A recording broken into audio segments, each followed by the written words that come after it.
maka orang-orang kulit putih atau orang-orang Eropa berperang dengan suku asli, entah penyakit alami ya ataupun penyakit yang sengaja disebar oleh orang-orang Eropa pada waktu itu.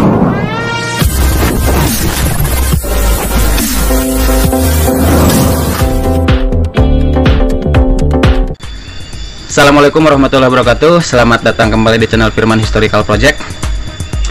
Ada yang bertanya ya tentang asal usul penduduk Amerika Serikat. Apakah sebelum bangsa Eropa datang, siapakah penduduk Amerika Serikat itu? Yang kita kenalkan suku Indian. Tentu kan benua Amerika itu terpisah dari benua yang lainnya, dalam artian tidak terhubung.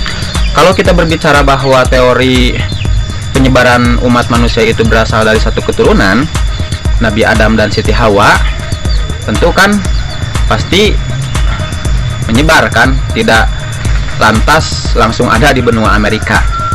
Nah, dari manakah suku Indian tersebut? Kemudian kapan bangsa Eropa datang dan mendiami benua Amerika, khususnya Amerika Serikat? Di video kali ini kita akan bahas hal tersebut. Penduduk Amerika ya yang mendiami Amerika Serikat sekarang itu berasal dari Asia sebetulnya. Sekitar 15.000 tahun yang lalu mereka melewati daratan Bering yang sekarang menjadi Selat Bering, yang dulunya itu terhubung antara benua Asia dengan benua Amerika yang ada di Alaska ya. Kalau tepatnya sekarang ini di Alaska itu kan ada selat yang memisahkan sedikit antara daratan Amerika dengan daratan Asia. Nah, orang-orang Asia tersebut kemudian mendiami apa yang sekarang disebut dengan wilayah Amerika Serikat, Kanada dan sekitarnya. Bahkan mungkin juga dari penduduk-penduduk asli seperti suku Inca, Maya, Aztec yang ada di Amerika Selatan, mungkin juga dari sana ya. Namun yang pasti penduduk benua Amerika, khususnya Amerika Serikat yang asli itu yang pertama bukanlah orang-orang kulit putih dari Eropa. Orang-orang Eropa datang ke Amerika terjadi sekitar tahun 1492 ya, sejak Columbus mendarat di benua Amerika. Kemudian diikuti oleh yang lainnya. Setelah datangnya bangsa-bangsa Eropa ke benua Amerika, khususnya Amerika Serikat, maka orang-orang kulit putih atau orang-orang Eropa berperang dengan suku asli atau pendatang yang sudah lama tinggal, yang kita kenal dengan suku Indian.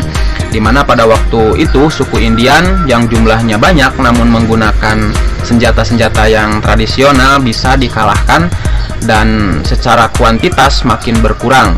Selain karena korban dari pertempuran, juga korban dari keganasan penyakit yang ada di benua tersebut, entah penyakit alami ya ataupun penyakit yang sengaja disebar oleh orang-orang Eropa pada waktu itu. Hampir lebih dari jutaan suku asli Indian yang mati, terbunuh ataupun terpapar menjadi korban dari penyakit-penyakit yang misterius ya. Untuk penduduk Amerika Serikat sendiri, yang pertama kali orang Eropa datang ke Amerika yaitu bangsa Norwegia ya, bangsa Norwegia. Kemudian diikuti oleh John Cabot dari Inggris dan Portugis. Setelah itu banyaklah para pengungsi atau migran dari Eropa yang tinggal di Amerika Serikat, tepatnya tahun 1607 ya, yaitu para pemukim dari Inggris di Jamestown, Virginia. Kemudian diikuti oleh bangsa-bangsa lain di Eropa seperti Prancis, Belanda dan Spanyol. Tahun 1770-an pertumbuhan para migran di Amerika Serikat makin bertambah dan makin banyak. Itu dibuktikan dengan terbentuknya 13 koloni Inggris pertama di Amerika Serikat, di mana jumlah penduduknya hampir 500.000 jiwa pada waktu itu. Dan yang menjadi hal yang menarik, ke-13 koloni itu membentuk sistem politik tersendiri, terpisah dengan politik yang ada di Inggris, dan sistem pemerintahan sendiri. Hal ini memicu ketidaksukaan pemerintahan atau kerajaan Britania Raya ya yang ada di Eropa. Apalagi setelah pemerintahan Britania Raya menetapkan aturan pajak baru ya untuk ke-13 koloni tersebut. Nah, pada akhirnya ke-13 koloni tersebut mengadakan perlawanan kepada pemerintahan kerajaan Inggris yang disebut dengan Revolusi Amerika. Konflik antara ke-13 koloni yang ada di Amerika dengan pemerintahan kerajaan Inggris meletus pertama kali di bulan April tahun 1775 dan puncaknya terjadi revolusi yang akhirnya berujung pada kemerdekaan Amerika pada tanggal 4 Juli 1776.